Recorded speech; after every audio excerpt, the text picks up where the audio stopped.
একবার এক দরিদ্র ভিক্ষু রাস্তায় বসেছিলেন।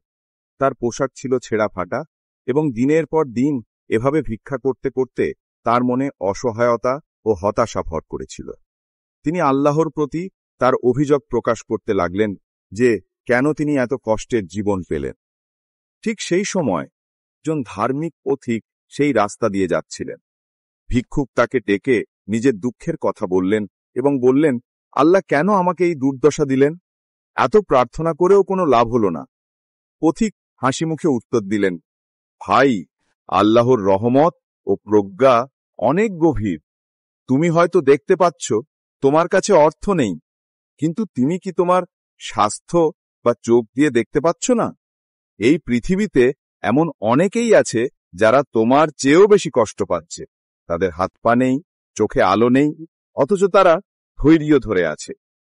পথিক তার নিজের পকেটে হাত দিয়ে কিছু খাদ্য ও অর্থ ভিক্ষুককে দিলেন।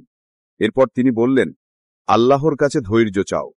আল্লাহ পবিত্র কোরআনে বলেছেন, নিশ্চয়ই আল্লাহ ধৈর্যশীলদের সঙ্গে আছেন। সূরা বাকারা 153। তুমি যা পেয়েছ তার জন্য কৃতজ্ঞ হও এবং যা পাওনি তার জন্য ধৈর্য ধরো। আল্লাহ প্রতিটি কষ্টের পর স্বস্তি দেবেন ইনশাআল্লাহ।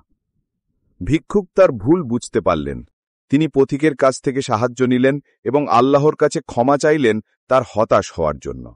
তিনি বুঝতে পারলেন যে শারীরিক সুস্থতা এবং ঈমানের শান্তি যে কোনো সম্পদের চেয়ে অনেক বড়।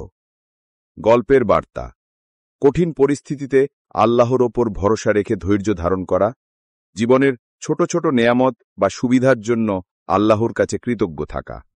আল্লাহর প্রজ্ঞা: আল্লাহ যা করেন তাতে কোনো না কোনো কল্যাণ নিহিত থাকে।